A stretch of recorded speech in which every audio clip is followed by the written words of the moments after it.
Yes, everybody, welcome back to Football United TV. We are here talking about the Qatar World Cup.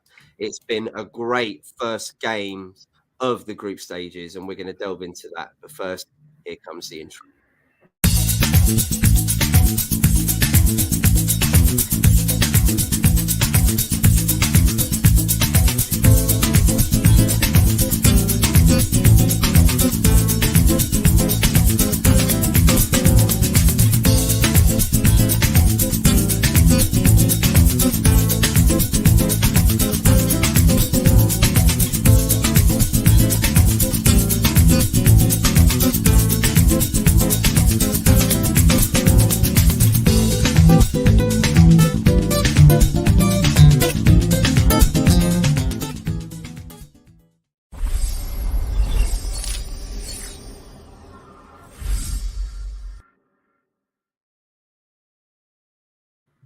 Yes, everybody, welcome back to Football United TV. We are here with Esteban, mate. How you doing? I'm doing good. I'm doing good. I'm kind of used to of waking up early these days to enjoy this World Cup, but it's been good. It's been such a great days. It has, isn't it, mate? There's so much to talk about. We've just been talking off there about everything. We've just watched Brazil beat Poland 2-0. Richarlison getting both goals. Great performance. I still think, mate, they're going to win this World Cup. I know it wasn't the most convincing win of all the first games of the group stages, but what did you make of it, mate? You know, we've just seen it right now. I mean, amazed, right? I think they missed a lot of chances as well. Yeah. Rafinha on the right wing, he missed a lot. Definitely, they have such a large squad that starting from maybe minute 60, they started to try to get on game another player. So if you take a look at every single squad, I think this is the most solid one of all. It is, isn't it? They brought their flair there. I saw Casemiro had a few chances as well. So what we're going to do today, ladies and gentlemen, and everybody that's viewing, please smash like, share, subscribe if you can. We're going to look at the tables, and I'm going to share the screen if I may. And we're starting off with Group H. We're going backwards. So, of course, Portugal, South Korea, Uruguay, and Ghana in Group H.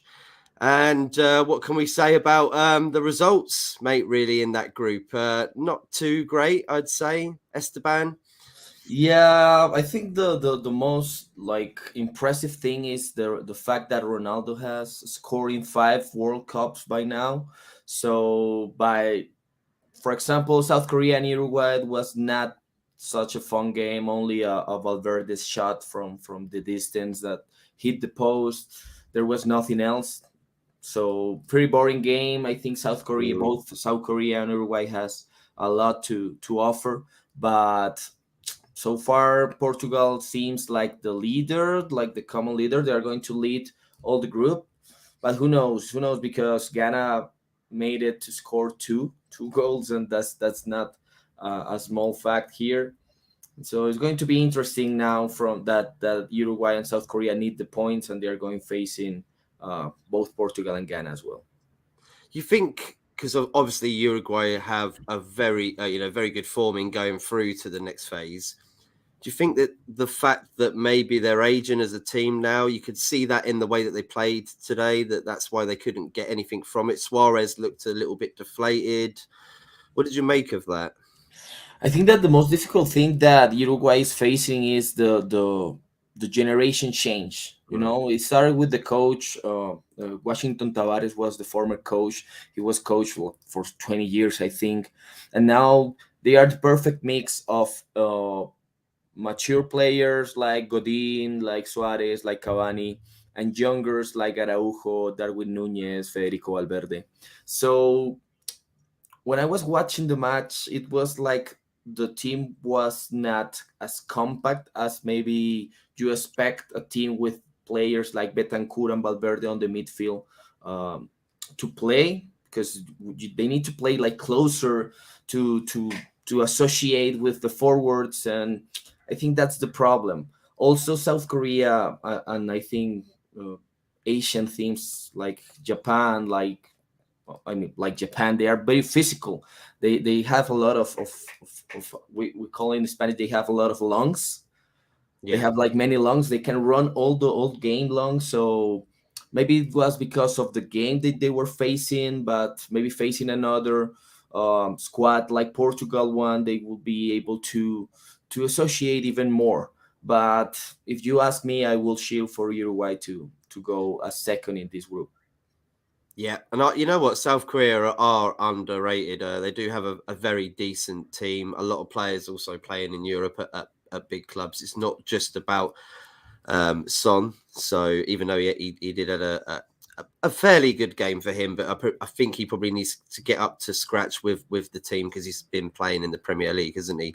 Yeah, Ghana, Portugal, mate. I mean, Ghana really did deserve to get that equaliser, I feel. And it was unfortunate for them to go down 3-1, but then they tried to pull it back, but it was just too late at the 89th minute, mate.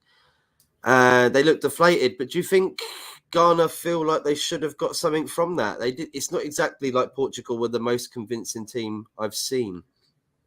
It's very unfair because if you take a look at the match resume, like is that chance from Mohamed Kudus, the one from Ajax, the guy from Ajax, that he Yeah. missed just in front of the keeper. I think he's going to regret this until the next match because it's going to be a really tough group because all of these teams are really physical. Maybe Portugal they took advantage of players like Joao Felix that he was fantastic, even though I said that he was going to be maybe a substitute, that Rafael Leao is going to be starting, but they have different opportunities up front, but maybe defensively Portugal it doesn't look that good. No. So, but it's going to be. I really think that this group and the group F are like the most competitive groups Yeah. because you don't see any of the teams like they are way stronger than the other. So anything can happen here.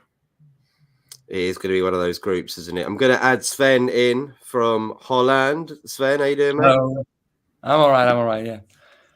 You only came in because I'm wearing the Holland shirt today. It's a nice one. Yeah, I love this one, man. It reminds me of Van Basten. Brilliant volley, if you all remember that. Sven, so you've come in. Tell us, mate, about the Group H games that we saw today as well. And what did you make of them? Portugal and obviously Ronaldo, like we said, with Esteban, the first person in history of the World Cup to score 5 goals in in 5 consecutive World Cups. He scored more than 5 goals in the World Cup. Yeah, yes, yes. I think Portugal looked all right going forward, but like Esteban just said, they were a bit more defensively, and I'm not sure if the penalty they got was a penalty. So Ghana were pretty decent Yeah, I as thought. well. So they can surprise Uruguay and get the revenge from the handball from 12 years ago. That's a good point, and I agree with Sven on that, Esteban. That maybe Ghana could get something from the Uruguayan game, because, like you said, I think they got a lot of lungs. Ghana. I think I saw that against Portugal today. They had a lot of energy, but they just weren't that clinical. But maybe they could be against Uruguay. We'll see. We'll see. I think that Uruguay is going to be prepared because they also have different chances on the bench to. I think that the most difficult thing for Uruguay is to set up a team working with a new coach. But this coach has been working with the former coach that was like 20 years with the team. He was working with them. He knows the people. Uruguay is known here in South America for being the most physical squad of all. They also they beat a lot. They are always running, and it's, as you saw, Valverde minute it was like 88 minutes. They Yeah, are going to in the counter attack from Ghana, and Valverde made a save there. Like I think was the middle of the field, and he celebrated he was scoring a goal. So that's the passionate that the Uruguayans have right here. So Uruguay, despite of being a two-time world champion, they are always kind of the dark horse of every single of every single World Cup. So I think that they're going to go through no matter what. They have this. They are not that big as maybe as Brazil or Argentina, but they are also known as for being such a great team that always surprises in these tournaments. Exactly, and like you said, they've won the World Cup for the first time. They're the team that won it for the first time, so they have a very big history, and that's why they really want to get I think they want to get the 2030 World Cup, don't they? Hosted in Uruguay, hopefully. Together with, But they are going to presented with they are going to be all the South American countries, because it's cheaper for all the countries. So they're going to be Chile, Argentina, Paraguay, and Uruguay. So at first it was going to be Uruguay and Argentina, because Uruguay is such a small country. They only 3 million people. Hey, come on now. We're in Qatar, Esteban. We're in Qatar. Anything can happen, yeah. Country, innit, But they don't have that plenty of money like Qatar, They don't have the petrol. That's the thing. That just shows you right there exactly how corrupt this is, because a nation like Uruguay really has to pray and beg to get it there, and Qatar didn't really have to do much of that. It was just a lot of tossing money around. But yeah, I'm looking forward to the next one. Obviously, Mexico, Canada, and USA will be out there for that, and I'm going to definitely come out to that one. I think, Esteban, if Uruguay get it, and I hope they do. Even though I would like to see it in England at some point, because I've never seen one being hosted in my own country, which would be nice one day. At least get the next one after that. You got the stadiums to do that. The Premier League stadiums are amazing. I haven't been there, but yeah, apparently the best stadium in the world as well, right? So Yeah. we need to use it while it is the best one, otherwise it will slip down in the pecking order. So let's talk about Group G then. Obviously, we saw Brazil versus Serbia tonight. Richarlison getting on the score sheet twice. Neymar being taken off for precaution, obviously, for Brazil, because when you're winning comfortably against a very good and defensive Serbian team, you're probably best to just take that precaution. I Take him think off. he was somewhat injured. He didn't look very happy when he came off, but I mean, I've seen that before, and then the player's all right, but it might have. It looked maybe more severe than it actually was, and maybe he's overreacting. But we hope it's not anything too serious, right? Definitely not, because Brazil needs Neymar. It happened just as we said right here on the last show. They played with 4 attackers, and Neymar was playing maybe like a number 10 right there. So they definitely need him, because even though he is not as explosive as Vini, but he definitely has something different. He tried to score from the corner kick. Then he tried to smash it with a lot of strength, and yeah, it's definitely a different player. He wants to play all games. He wants to play the 90 minutes, or we're seeing right here crazy injury time, like plus 10 minutes. But Tite is making good moves, like taking his starting players and letting other players come really, really competitive, like Anthony. We saw Fred going in. We saw Gabriel Jesus going in as well. So Neymar needs to relax a little bit. He is known for overreact everything, but he needs to relax a little. They won easily, despite of only just being 2 goals. They just won super easy, and he's going to have his chance against Cameroon and Switzerland as well. Yeah. Anything more to say on that, Sven, there? Serbia disappointed me, but Vlahovic and Kostic didn't play the full 90, so that might have. Did they take Mitrovic off as well? Yeah, they did for a defender in the last 10 minutes while they needed goals. So I think they were just trying to keep the 2 goals goal difference and not like concede 3 or 4 or maybe even 5. Yeah, they're better off looking at Cameroon and Switzerland to maybe yeah. get through. That's probably the more realistic approach, isn't it? Brazil are the favourites.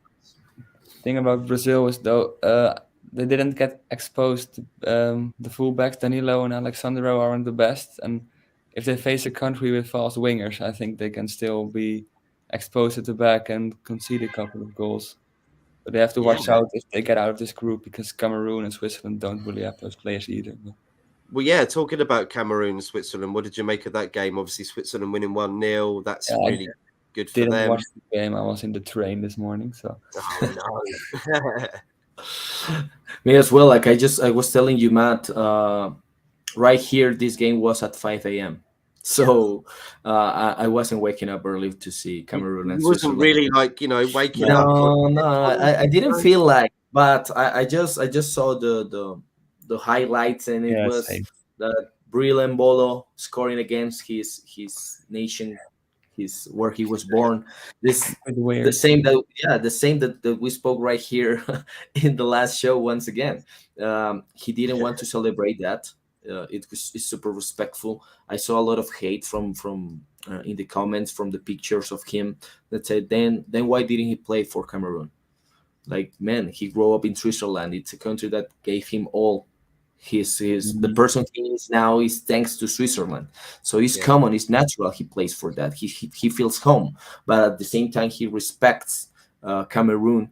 And I really cheer for him for not celebrating the goal, but also Switzerland. It's always a team that surprises. Maybe they don't have as many stars as Brazil or maybe even as Serbia, but definitely they are ahead now, so they have to take advantage of this.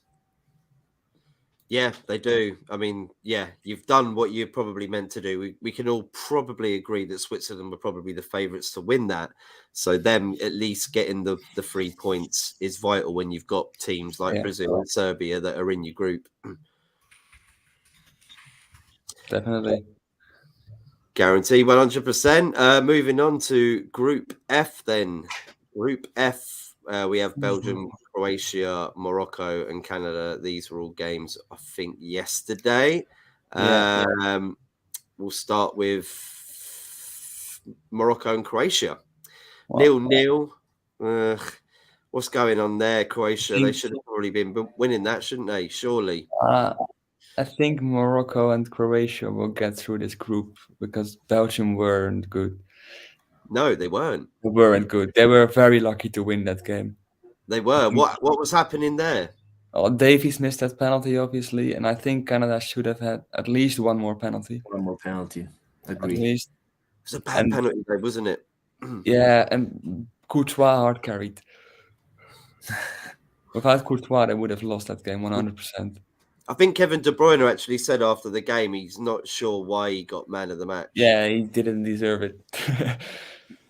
That's how bad they were. Esteban, what did you make of the golden generation apparently of Belgium? Just don't seem to be able to put on the performances that you see on the team sheet. It looks pretty, doesn't it? But it's not on the eye, is it?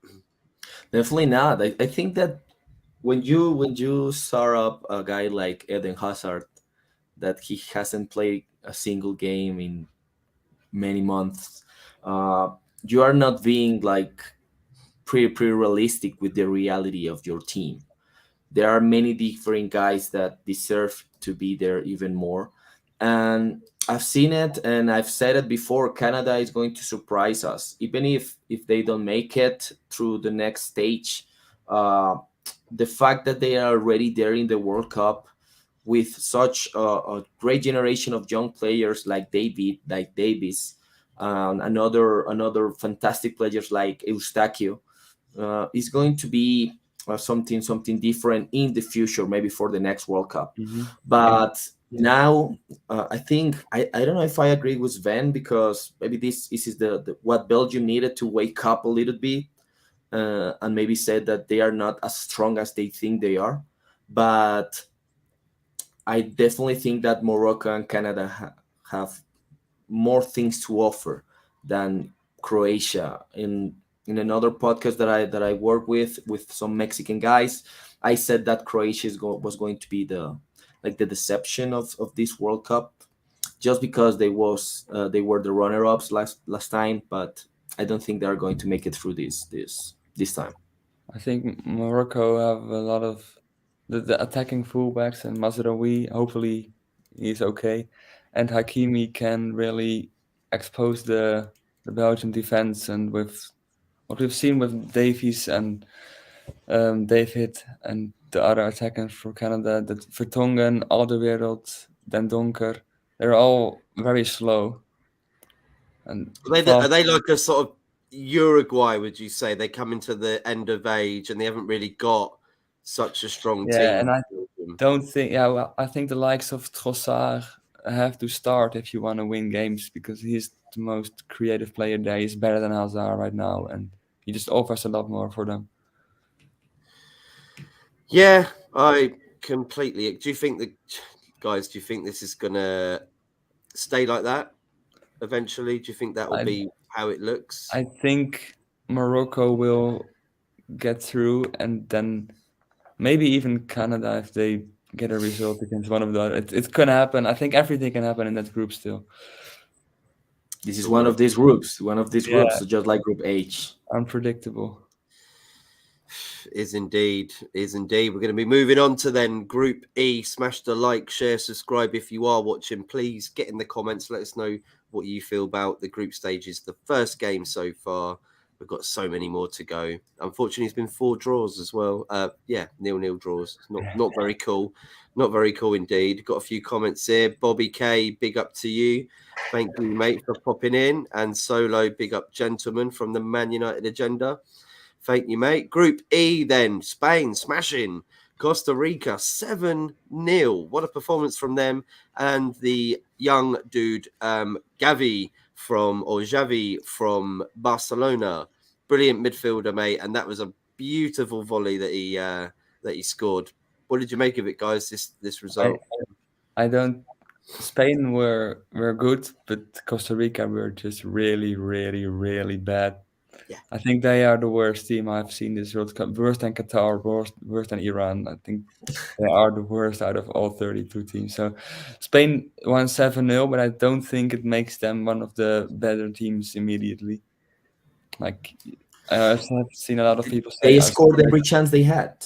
Yeah, I think Keylor Navas probably maybe should have saved a couple of those goals. But a lot of them big teams have kind of, not every team, but a lot of the big teams have kind of struggled at the start of their games. But Spain seemed to be right on top from the whistle blowing at the start to the end. They have many young players. That they are full of energy, like Gavi, like Pedri. This is different. Yeah, they are different, and the fact that Luis Enrique, such a coach with a lot of experience in both as player and as coach, he trusts them. He is proving the media wrong. They work. The media was killing him just because he left out players like Thiago. He left out players like, I don't know. He didn't. Sergio Ramos. He didn't call up maybe Nacho or Real Madrid players, but they are proving him wrong because it's a team that it's such a Luis Enrique team. They are super attack styled, and they are also always trying to keep the ball. They are going to treat the ball well. They are going to pass, and they are going to look a lot for their wingers, their fullbacks. So it's such a good team to watch. I mean, I really enjoyed that game. I'm not saying they cannot go far in this World Cup, but Costa Rica were just really bad. So I'm interested to see how they perform against Japan and Germany. You'll never know. Maybe Spain will get it to the semifinals, something like this. Because, I mean, they have nothing to lose. They are so. I mean, all these players will have the chance in next World Cup and in the 2030 next World Cup. So they have nothing to lose, and they already made it to the semifinals of the Euros. So they are different. They are. They should have won that game as well. Might I add, Costa Rica did get out of the group stages and top their table, didn't they? With Italy, like you said, Sven, Italy, Uruguay, like 8 years ago, and England in the group, and they got out and they topped it. So it is a kind of a bit strange. It's not necessarily like they should have been flattened 7-0. But it's going to be an interesting game because obviously we're going to be talking about Germany, and Japan, and of course the next game is Spain and Germany, and that's literally if Spain win and Japan win against Costa Rica, Germany are out of the World Cup. So let's talk about that game. Germany. Do you remember the last three? I was wearing my Japan shirt. I was wearing my Japan shirt. You were. You know what, actually? But yeah, when it was happening, the Minamino one, right? It was the Minamino? Mitoma. The Mitoma. The other one with Mitoma, the guy from Brighton. Yeah. What did you make of that result? My God. And the goal, the second goal they scored. So, well, I think I celebrated more at the second Japan goal than I did with the Netherlands goals. Just the touch and the way he sped with it, you know, he didn't just touch it and just. The first half, well, not the first half, like from minute 10 until minute 60 Japan was really bad. They were terrible, and we're lucky that Germany didn't score a second or a third. But after like some substitutes came in and the likes of Mitoma and Doan came on, it completely. Tomiyasu as well. Yeah, Tomiyasu as well. And Asano as well, the guy who scored a 2-1 at halftime. When they came on, they completely changed the way Japan played, and Germany, like, they gave up or something. I don't know. They started with four defenders, and after this, in the second half, they started with 5. And that was something that Kubo said. It was really, really funny for all the Spanish speakers, people around the world, because he's super fluent in Spanish. He grew up in Barcelona, then he moved to play with Real Madrid, and he has made his career in Spain.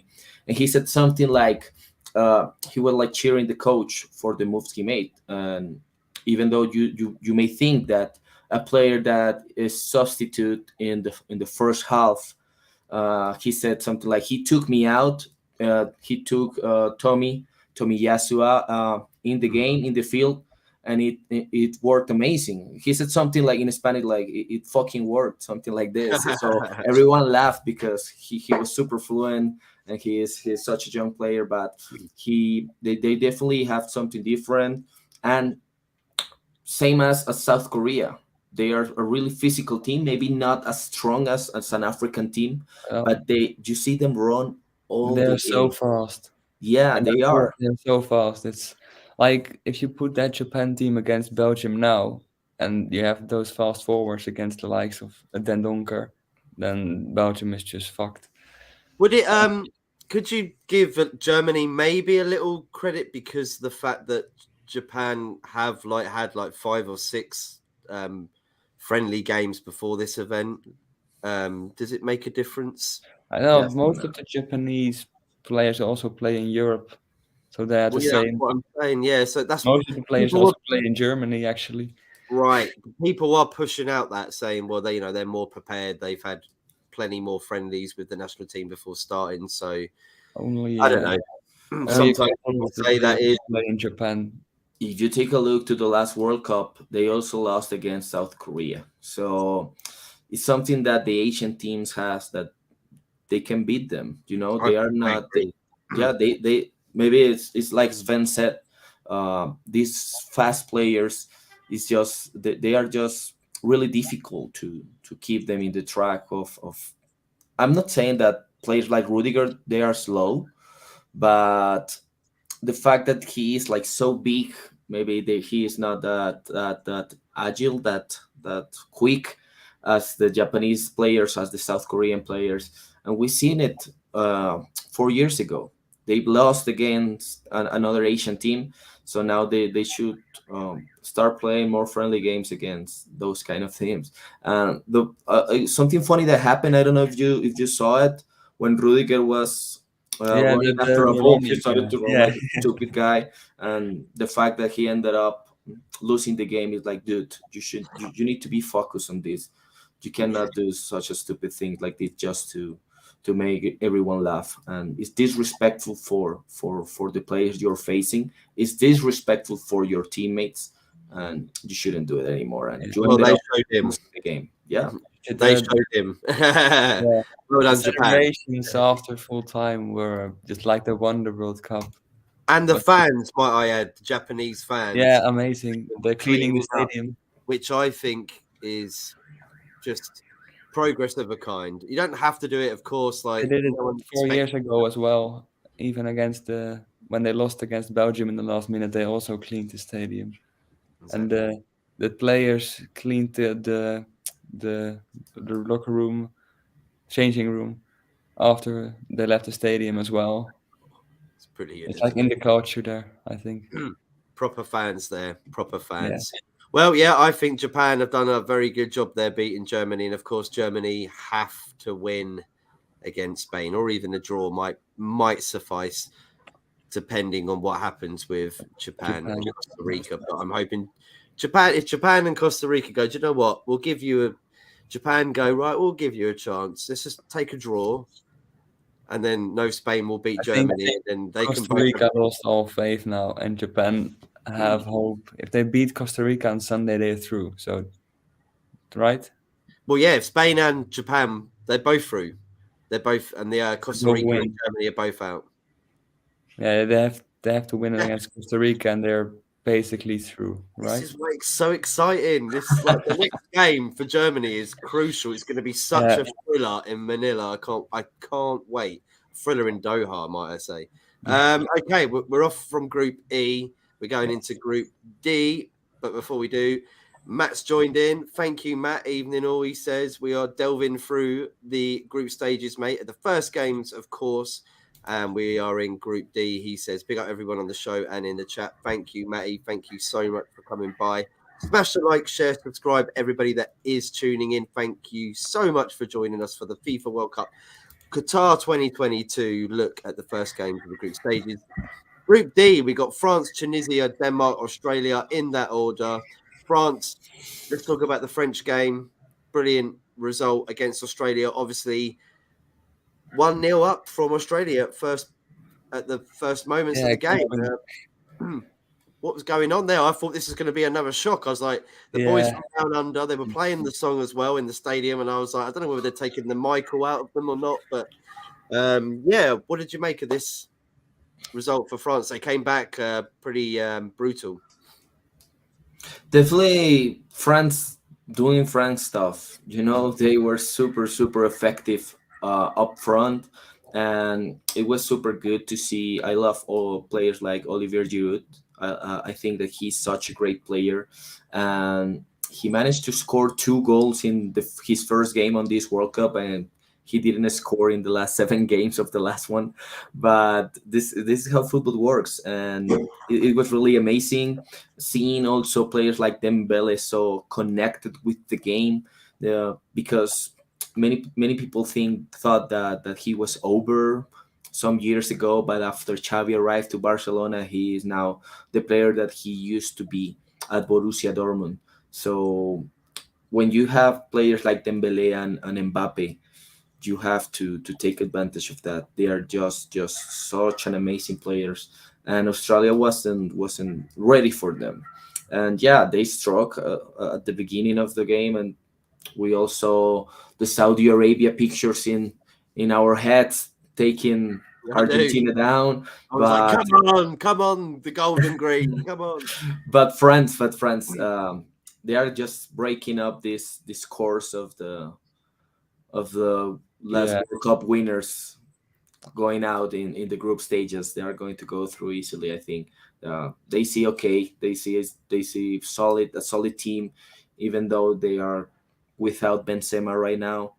But that's a good point, Esteban. Yes, because Giroud, of course, has equaled Thierry Henry's record for France as well, and he's he's underrated, I guess, because he's still at AC Milan. He's still scoring goals. He can still do it. He still looks physically up there with most players these days. Was that what you're going to say?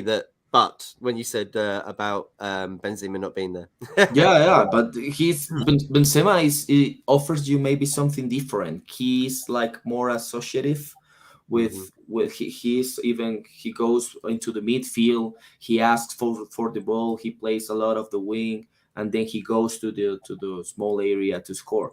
But Giroud is an old number 9.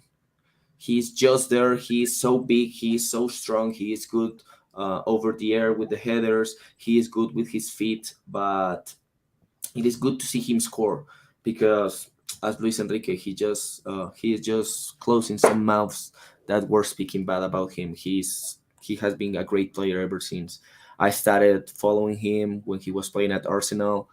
But yeah, France is you cannot think in France without thinking a favorite for the World Cup.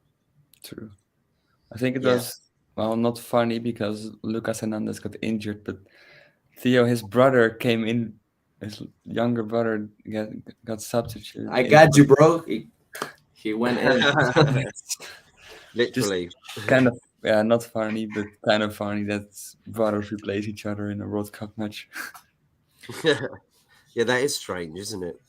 It is. It is definitely, and just like kind of another topic, but just before the World Cup started, his dad. I think that they don't know his dad. Even though his dad was a football player, they don't know him because he's kind of lost. Of they think they even once said that they don't know if his dad is alive or dead. But I think he was living in Indonesia, and now he didn't show up like because just because they are really famous. But one of his, I don't know how to say it in English, but he has another daughter. Their dad, he has another daughter, and he said that he moved to Indonesia when he broke with Theo and Luca's mother, and because she didn't allow him to see the boys. He just decided to, you know what, if you don't want me around, I will just disappear. And he went to Indonesia, and he has been out of the spot for 20 years. How old is Lucas Hernandez? Like 24, 25. He is really young. Yeah, something like. But now he show up, and maybe this is something that they are also going to motivate these players, because it's difficult, is you're speaking about your family, you're speaking about your dad, and the fact that they are both left-footed, they both play on the left back. So it is really something, like I said, just changing the topic. This is something like that happened during those days, and Wow. something different about France. Yeah, we definitely need to check out more about that. That sounds like something they should put on Netflix, a documentary or something like that. Honestly, it sounds like an incredible story to sort of understand and take in. So I mean, talking about Denmark as well, of I- course, and Tunisia. What did you Yeah. make of that game? Oh, sorry, Sven, did you say about France and Australia? No. Let's get on to Denmark. Go for I it, don't please. think- I know that you're close to Denmark. You know how the Yeah, I country. like right now. Denmark. A lot of Danish players played for Ajax, so like the national team. But yeah, I don't think Denmark played that bad, but Tunisia, with the passion they showed in that game, was just amazing to see.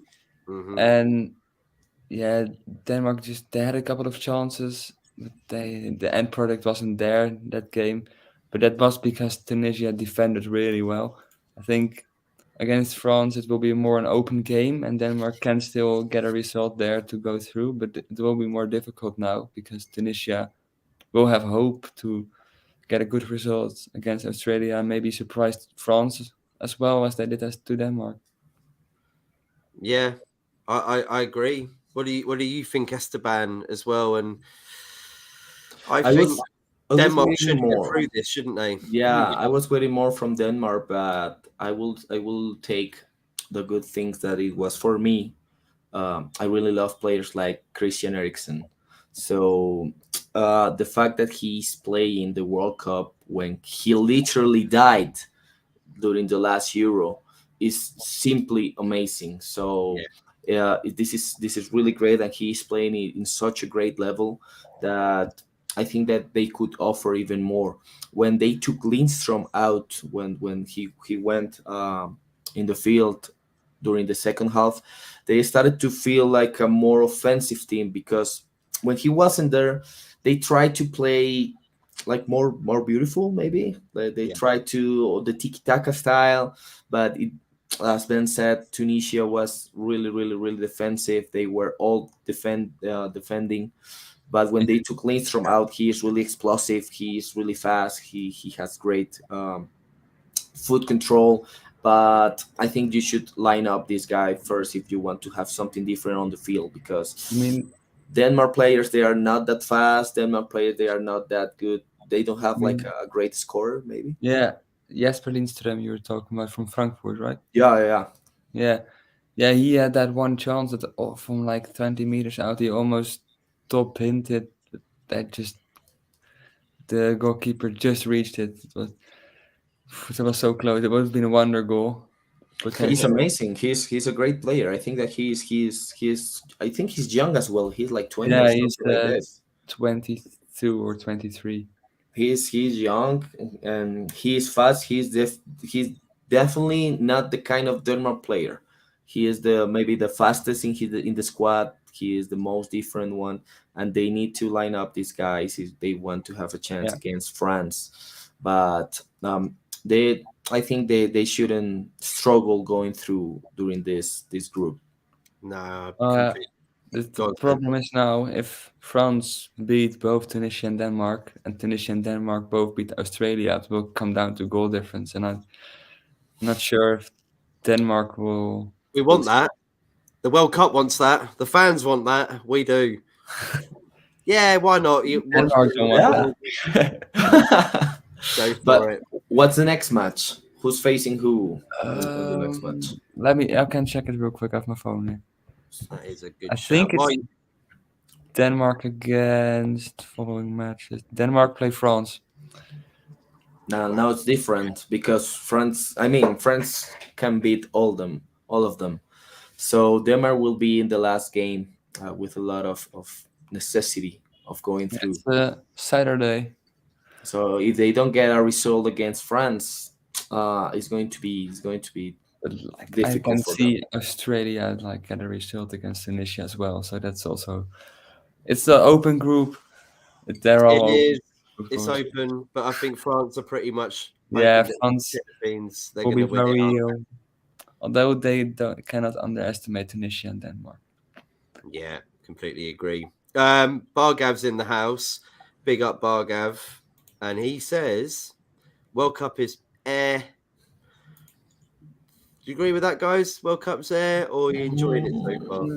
I expected more goals than like it's either 0-0 or like 7-0 or 6-2 and barely anything in the middle of that. I think we're getting some good stories out of it. Like we are going to move on to the next group, and we are going to pretty much I talk think about that it's for for a lot of while. players. It was their first World Cup game ever, and they're all getting into it now, and it can only go better from now on. I think. It should get better, Bargav. Honestly, don't worry, don't panic, mate. You will see some more. You'll see some more games. We got 2 more to go for each team, so let's hope and enjoy. Big G is in the house. Oi, oi! Big up to you, mate, and big up to everybody that's tuned in for this show so far. Smash a like, share, and subscribe if you can. It really does mean a lot. And he says, "Team Glass are the French." Yeah, a lot of Team injuries. Glass. Matt, loving the retro 90s Dutch shirt. Yes, I got Van Basten on the back as well. Yeah, I can't bother to turn around. I can't bother to do it. Let's move on to Group C then, because we'll leave the best till last. Of course we will. And I won't even everybody knows what the best result was in this group so far. So we're going to talk about Saudi Arabia and Argentina. Poland and Mexico. Yeah, we'll leave that till last because that's the best bit. Poland and Mexico, obviously, that wasn't so great. So we'll talk about that, guys. What did you make of this?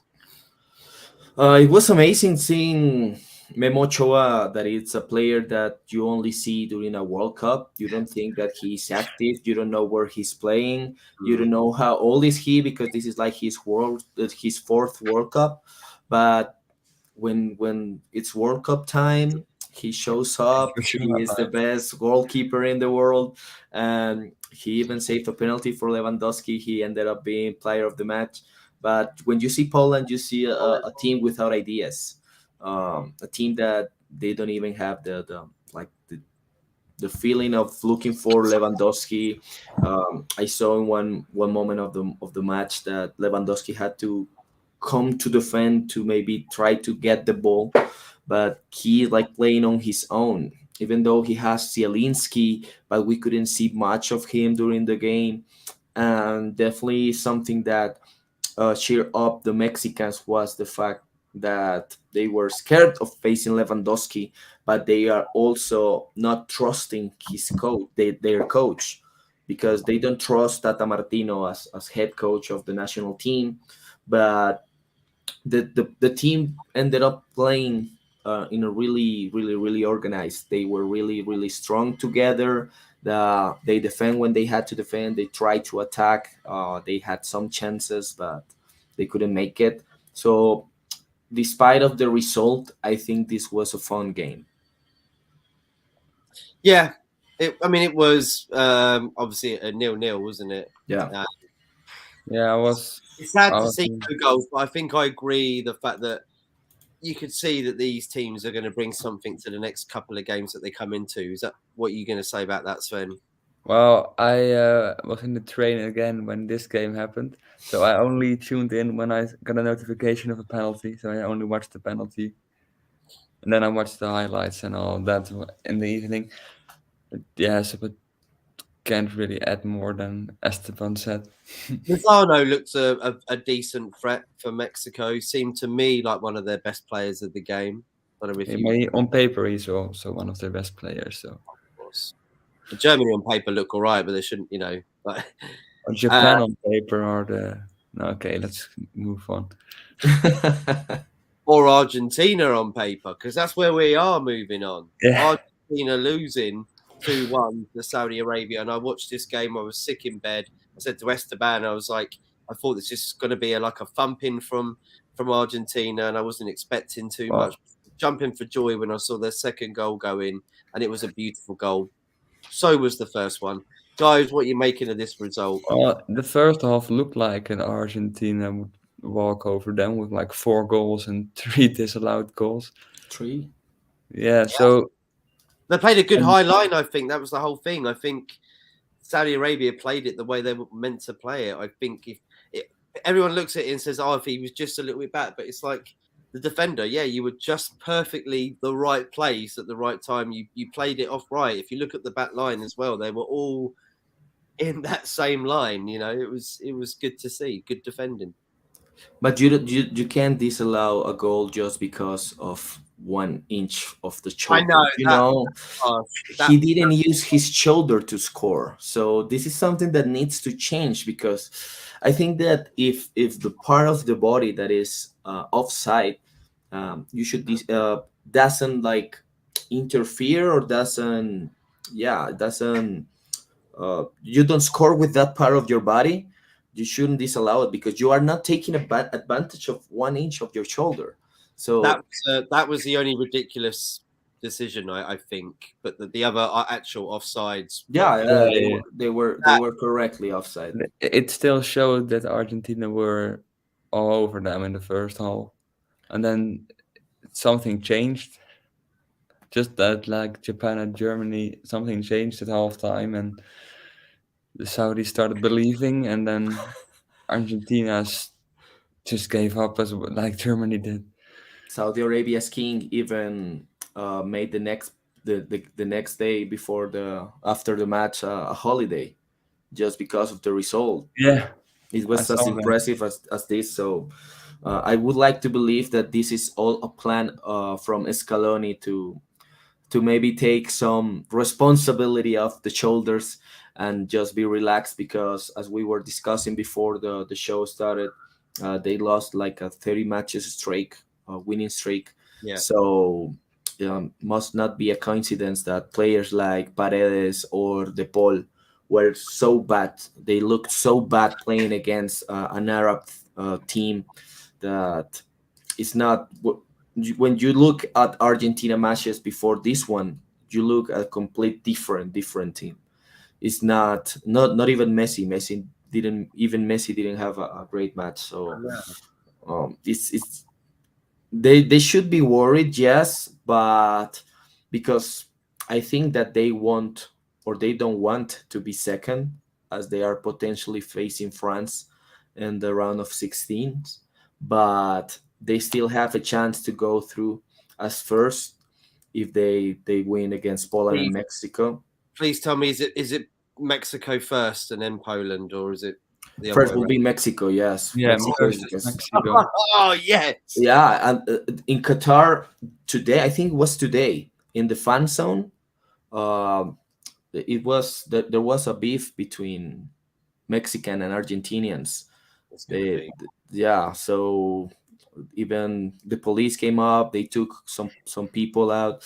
No. So they're really passionate people, both Argentinians and Mexicans. So it's going to be a really good match because Mexico's still alive. So Mexico has a lot of chances right now. In their hands, just about. It's in Mexico's hands. Yeah. to take Argentina out of the World Cup. And they know now that Saudi Arabia is not as easy as they think. Exactly. No. See, I think it's so interesting, Bargav. What did you make of it, Sven? Yeah, well, I was shocked. I was with two friends in the train, and one of my friends had enough data to put it on, and we were just going crazy. And in the train, more and more people started grouping around us to watch it. And then the second goal came, and everyone was like, "What's just happened?" And it was just What I a saw- goal! It was with Richarlison's today's goal. I think that the Saudi Arabia's goal is the best during this World Cup so far. Yeah. The second one, yeah. I put €1 on Saudi Arabia for fun before the game. I got 30 quid back, so that was also very nice. For real. Yeah, You should have put like 30. yeah, it was mere as a joke because I had €1 left on my account. I thought let's just put it in Saudi Arabia to see if I can get some money back. And, One you did. and then that happened. Good. Don't bet, guys, don't bet. So, can Argentina be kicked out by Mexico? That is going to be another cracking game. So everybody, look, trust me, if you don't feel like the World Cup's been going your way so far, the first games, they are going to. Look at them as these games, these fixtures that are going to be coming up and what they mean for these nations in the group. Sad. I cannot watch that game, Mexico against Argentina. Why? I'm at work on Saturday night. Oh, I'm going to go out and watch it. We'll be at night. Here we're going to be like 2 p.m. so I can watch it without a problem. Will be That's the- 10 p.m. for me, and I work and no, it will be at 8. It will be at 8 p.m. and I work until 10. So that's No. unfortunate. Now it's a good time to be a South American, you know. All the games are in the morning, so Yeah, you wake I up- woke up at 5 a.m. I made a coffee. I took a coffee to my bed, and I almost speeded when I saw the Saudi Arabia goal. It But you- was so shocking. The comment just on the screen: Saudi Arabia wasn't a threat either before Argentina played them, so you never know. Yeah, that's the whole thing about the World Cup. You do never know. And he says it will be interesting to see if the Argies still win the group or not. I don't think so. With Mexico, their next game, that's going to be a toughie, like we just said. There's a lot of atmosphere being created between the two nations. So let's move on to Group B. We've got two groups For the left. Netherlands is positive if they don't top the group, because like every prediction I've seen, it was the Netherlands against Argentina in the quarterfinals. But if someone else tops that group, maybe we get in Poland or Mexico if we finish top. Exactly. You never know. You never know. I don't mind it. I don't mind it. Even Costa Rica might go on a winning streak and win the whole thing. You never know. So Group B, we're going into Group B because we've only got about, we're going to probably go over the hour mark just about, but we've got two groups left. Group B, England, Wales, USA, Iran. We'll talk about USA and Iran, USA and Wales first. Wales first time in the competition since the 66. No, I think it was 64. 54, Right. I think. 54. 54 I think it was 54. or 50. 54. 54. 58. No, It might 55. be 58, I think. I will Google it. I think it's going to be 66. It I will wasn't. Google it 1 second. 66 was the one played on It's England, about that. right? They weren't there in England. I think it was 58 because Pele. Yeah, it was 58. It was 58. I remember Pele scoring against them, I believe, and they were saying about, oh, who's this guy? And I know that was his first World Cup. Yes, okay. In Sweden it was, wasn't it? Yeah, 58 was in Sweden. We got there. We got there in the end. So what did you make of that result for USA versus Wales. Good for Interesting. Wales, I think. Interesting, yes, of course. And I thought USA are going to be a little bit deflated from that result. Probably should have got. They should have won, Yeah. and Bale shouldn't have been man of the match.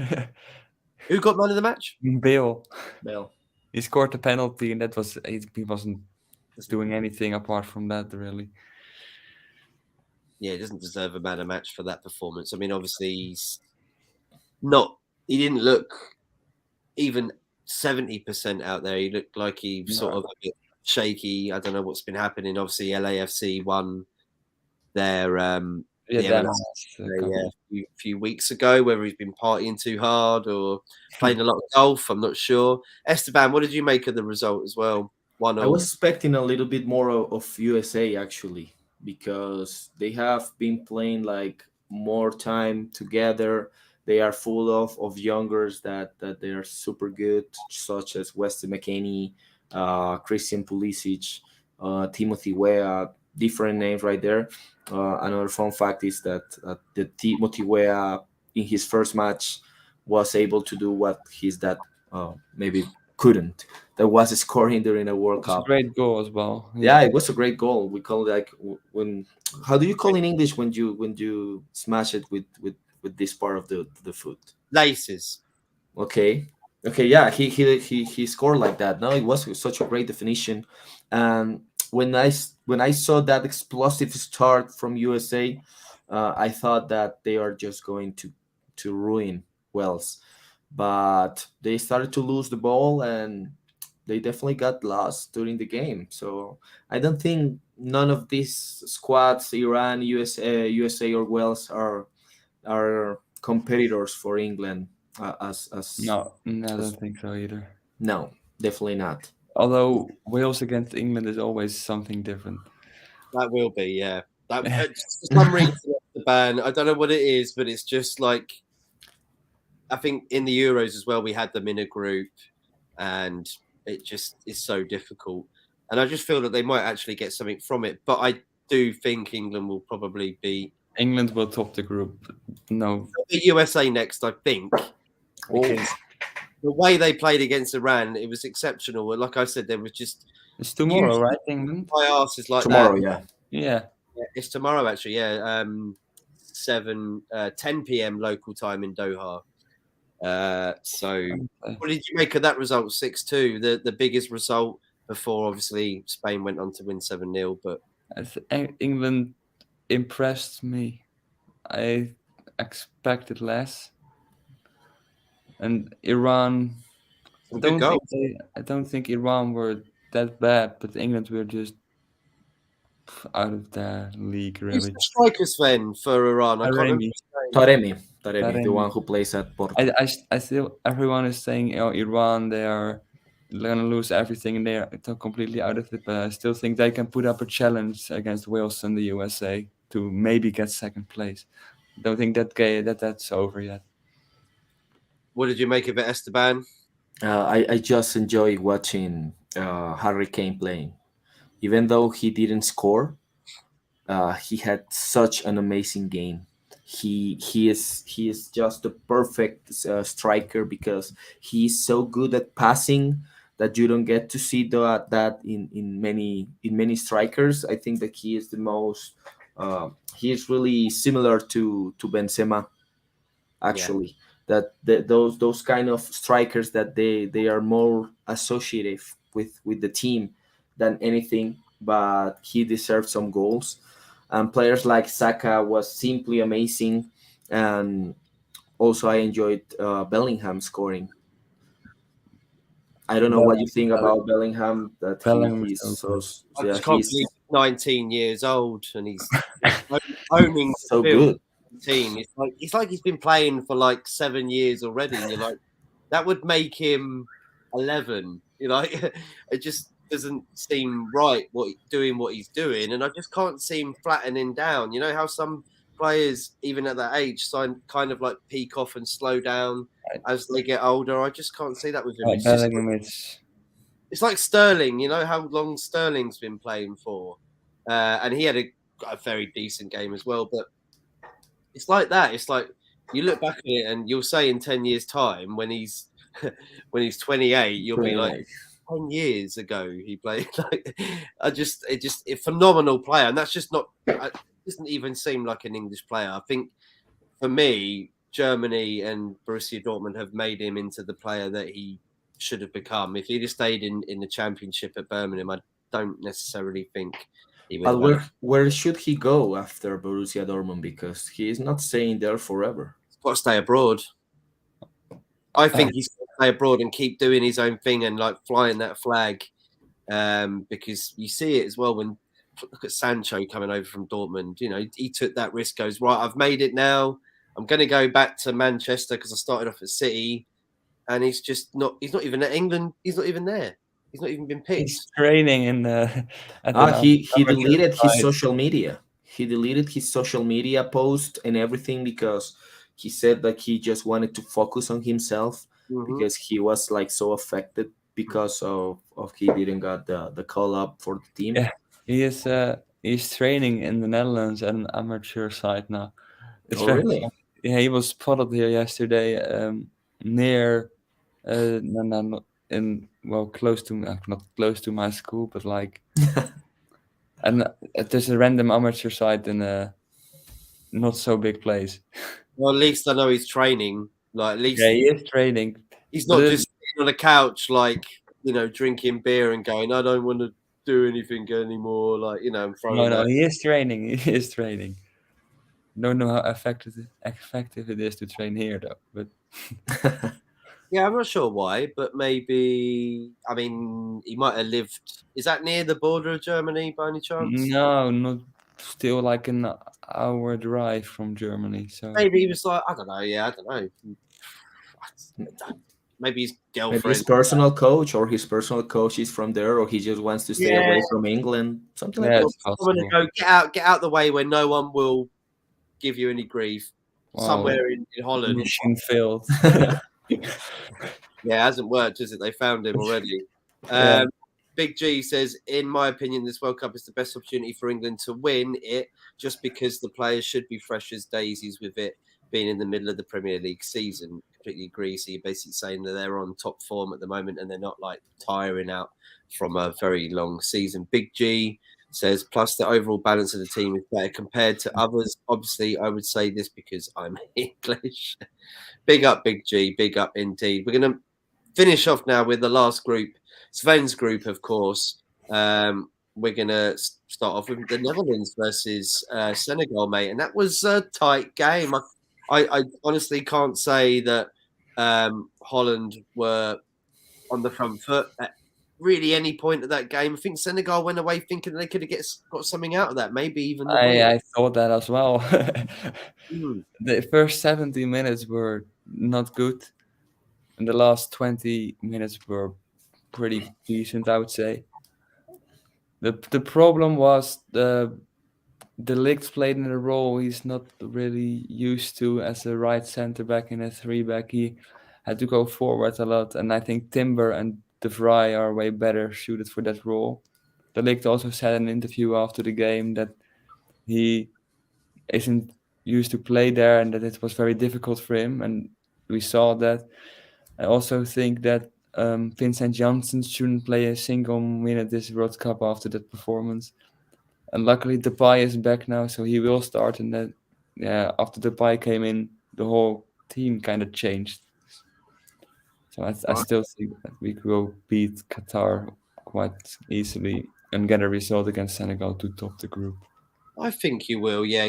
Qatar didn't really give us the first introduction game to the World Cup, did they, guys? It was a bit flat. I thought, I think actually they're one of the first teams to not actually do well in the opening for quite some time. Yeah.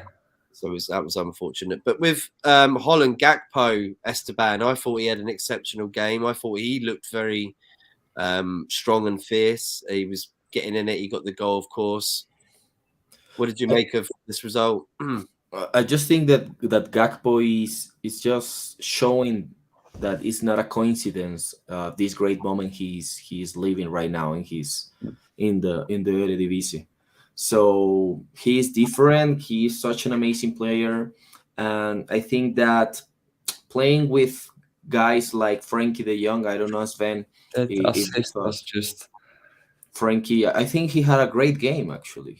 yeah. Frankie, Frankie had like 2 or 3 mistakes that are not something you see often from Yeah. Frankie. from him, And apart from that, Frankie was amazing. The assist was that just pass pure was class, just pure class, and pure it class. was funny to see the goal from Gakpo because he like closed his eyes and he Yeah, looked he like just saw he just jumped, he yeah, just jumped because he know the ball was going to be there, but you need to be in the correct and the right time in the right moment in the right space just to score that goal with that amazing ball. But um, I agree with Sven now that the Depay is back, and the Depay is better in playing with the national team than with the club. yeah, just But like with Richarlison. yes, and they are going to face Ecuador now. Yeah, So tomorrow. you gotta be careful Fighting. because Ecuador is really really physical as well. They have great players, and they are I not don't going to know. be. Do you know if Valencia's back? Valencia is back. No, No, he is What not. did you make of this comment from Big G saying that Senegal missed Mane massively? Do you I think think that was a they pointer? do. the chances they had, definitely Sadio would have scored them. Well, we're talking about Senegal's chances. Andries Noppert, the goalie. What a What a, story! what a start! Yeah, What a he saved a story! lot. He saved a difficult ones. He There was saved. Yeah, he one. had very very good saves. How old is he? He is. This is his first World Cup, right? This is his first international game ever. I thought they were going to line up the Ajax keeper, the 31 years old one. Everyone thought that Bijlo would play from Feyenoord because Pasveer is in very bad form right now. But Noppert is in quite good form at Heerenveen. They are mid-table side, and Noppert is, I think he's 28 years old. He's from 1994. Yeah, he's 28. 28. And Noppert, yeah, this was his first ever game for the Dutch national team. It was his first ever call-up for the Dutch national team as well. And he played for a third division side in Italy 3 years ago. And then he came back to the Netherlands as a substitute keeper as a second division team. Then he went to Go Ahead Eagles in the second division, and he was their second keeper, and then became their first keeper. Got promoted, joined Heerenveen. I think season and a half ago, and then he started performing, and now Van Gaal called him up, and it's a He's wonderful living the guy as dream. well. He's very funny in interviews, and it's just That's the great. beauty of the game. That's the beauty of the game. I Yeah, think it's just a beautiful story. he's living the dream. He is living the dream. Big G says the Dutch are good, but not world class. Still have gaps in the team. Klaassen, for example, the Dutch goalkeeper surprised me actually. Well, Klaassen is just the super sub we need. I don't think he should start over someone like Gakpo or Berghuis or Koopmeiners. But like, if you put him on in the last 15 minutes, I don't remember a game where he didn't score. He just always manages to score a goal somehow when you put him on in the last 20 minutes. And yeah, just I think Netherlands will get out of this group. I'm pretty sure they're going to win against Qatar. Guys, what can you tell us about Qatar? Can they get anything from this World Cup? It's probably going to be the only time they ever get into it as well. I'm pretty sure. I don't want to push away. well, they did win the Asian Cup like 3 years ago, so they can maybe qualify against Asian teams. Who knows? Might be able to. They've I never don't know. qualified for it before, but do you think they can do something, Esteban? No. I don't think so. They just saw like a bunch of amateur players, Yeah. and it's hard to believe that they won the Asian Cup Yeah. a couple years ago, Hmm. because it all started when they took Xavi to coach the most famous club in the Qatari league, and they have, I think that their coach is from Spain, right? He's Yeah, he a Barca academy. exactly. Yeah, So 2005, wasn't he? La Masia. you Yeah, think he that they are once going to be good with the ball? They are going to play this tiki-taka style that took them to win the Asian Cup, but they just look like a bunch of amateur players against Ecuador, and Ecuador is not the best national team in South America. So they didn't make a good impression to everyone, and they are actually leave Ecuador in a good position to go to the next stage. Ecuador Valencia against should have had a hat trick, should he not? I think that should have been a. Well, actually, that was quite the controversial. third goal. Like after 8 minutes, I thought, "Oh, here we go." Let's Ricky VAR. I think I still don't know if it was offside or not. It was a very complicated situation. I had a lot of debate with someone online. He actually got really annoyed with me because I was like, I can't see it, and he was like, look, and I was like, well, what about the players on the other side? Yeah, I of think the goal the box? thing Like, was that the goalkeeper and the Ecuadorian player both went for the ball, and then apparently the Ecuadorian player touched it there Touch and the then ball. came to the striker, and the Mhm. striker was like inches offside because the goalkeeper wasn't the last guy anymore. It was another defense. It was very complicated. yeah, what Yeah, did you but make of that, Esteban? we all thought that that Qatar they were just going to surprise us with this out of nowhere offsides, but Ecuador made it. They made it, and Valencia, he should have scored a hat trick. He just became Cristiano Ronaldo in his prime to this match, and I think that is going to be a great match against Netherlands because, of course, Ecuador wants to go through during this. During this stage, and if they go first, you are going to avoid maybe a team like England in the next in the round of 16. So I think that next game is going to decide who is going to win the group. But definitely these two, the ones Netherlands and Ecuador, are going to be the ones that go to the next round. I think so. Yeah, well, it depends on how much Senegal wins against Qatar because I can see Ecuador draw against Senegal, and then goal difference once again making the difference. So it's just literally out of really Senegal and Ecuador. We think. I think that we will advance quite comfortably, and then either Ecuador or Senegal. Okay, I agree with that. Well, we finished all the group games. Well, I think what I got to ask you all, and you can tell us why as well, is who has been your player of the tournament so far? Starting off with Esteban, mate. Who do you think has impressed you the most so far? I will go with Ener Valencia from Ecuador actually because he has been playing in Europe for different themes for many years that you forget that this player has been in the spot for that long, and the fact that he managed to score 2 goals in the opening match, and he's just making happy such a small country, but country with players with a lot of talent, with a lot of style, with really classy players. It's something different, and that's the beauty of the World Cup. I really enjoy to see players like these in these tournaments. So far, I think that Valencia is going to be my pick. Good choice as well, and he did have a terrific game. I wish he would have got that hat trick as well. I really do. I was like, oh God, he would have got the hat trick. He could have took the ball home and sold that for millions of pounds and be rich and give up football and live like a king I think somewhere. Ecuador Like, would do that after all the clubs he played for. who was your player so It's far a at the tournament, very Sven? difficult question to just get Yeah, asked like this. it is. But if I asked you in a pub, that's it's on the spot. So it's got to be on the spot, mate. We don't rehearse here. And I'm agreeing with Valencia, but I will name a different player because it would be boring otherwise. Yeah, of course. Right. Okay.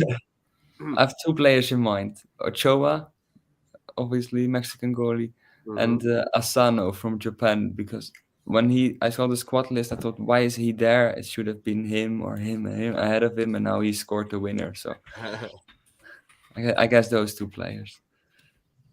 Yeah, because I haven't even thought about it either, mate. So I can't really tell you mine off the top. But if I had to look at it in my brain right now, I think Mbappe is going to have a very good tournament indeed for France. I can see that. And Bellingham. Yeah. I'm choosing Jude Bellingham as well. I don't like to really choose my home country's players, but even if he was playing for Germany or anybody else, I'd still probably pick him right now. I think he's phenomenal, and I think he's one to look out for. He's going to be there in the future of the World Cups. He's going to be there in America, Canada, and Mexico. He's going to be there in hopefully Uruguay, Paraguay, Argentina, and hopefully the rest of the countries. Colombia wants it as well, Esteban, didn't it? That's the whole thing. We can get South America on it. Hopefully we can get it, but I don't know. Nowadays, I am not that excited for my national team, but it is good to be able to enjoy the World Cup without the pressure of supporting one team. Yeah, exactly that.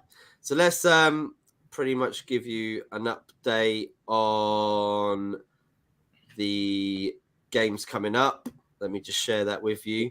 So the games tomorrow, we've got Wales and Iran. That's 10 o'clock in the morning UK time. That's 1 o'clock in the afternoon Doha time. We've got Qatar and Senegal. That's at 4 o'clock Doha time, 1 o'clock UK time. And we got the Netherlands and Ecuador at 4 o'clock, and England, USA, 7 o'clock, which is obviously 10 o'clock Doha time. And for the Netherlands game, that is 7 o'clock Doha time. Sorry, that is 10 o'clock Doha time for the England game. I don't know whether I'm getting confused or not. Really am confusing myself. But that's it, ladies and gentlemen. We've gone over the hour mark, but it was a brilliant chat. One more actually from Big G. In fact, if I could change nationality to Qatari, I'm confident I could make the team. I'm 40, smoke 15 cigarettes a day, I'm 15 stone. I still would be their best player. Wow, you're not giving them a lot of confidence, Big G, but at least you're being honest, and we like your honesty here. A Sunday pub team could beat Qatar pretty much, is what Big G is saying. Thank you, Esteban and Sven, for coming in, guys. Thank you so much. Hopefully we'll get you on for the next one, which I think is Tuesday or Wednesday, maybe. I think. Well, I'll shout you out. We'll talk about it. And I know a lot of other people want to come on too, so we'll sort that out. Esteban, thank you, mate, for coming on. Where can everybody find you on your social medias? Thank you for having me here. I always enjoy coming here and speak about football, most beautiful game in the world. You can find me as Esfel, as you can see right here on my screen, both in Instagram and Twitter. Thank you guys for having me once again. Thank you, Esteban, mate. Pleasure indeed. Sven, thank you so much for coming on, bro. Where can we find you? No worries. Well, you can find me on, it's right here, Footy Community on Instagram, and then in my bio is a link to the rest of the socials, because it's all written a bit differently than it's right here. But this is the Instagram. Go check out Sven. Go check out Esteban, everybody. And do check us out, Football United TV. We're on Instagram, Twitter, and of course here, where you're watching right now. Smash the subscribe, share, and like if you can. We'll be back for the second game group stage review, which is in the middle of the week. I can't even remember right now. It's so late where I am. But take care, everybody. Enjoy the second games. And, love football. Take care, everyone.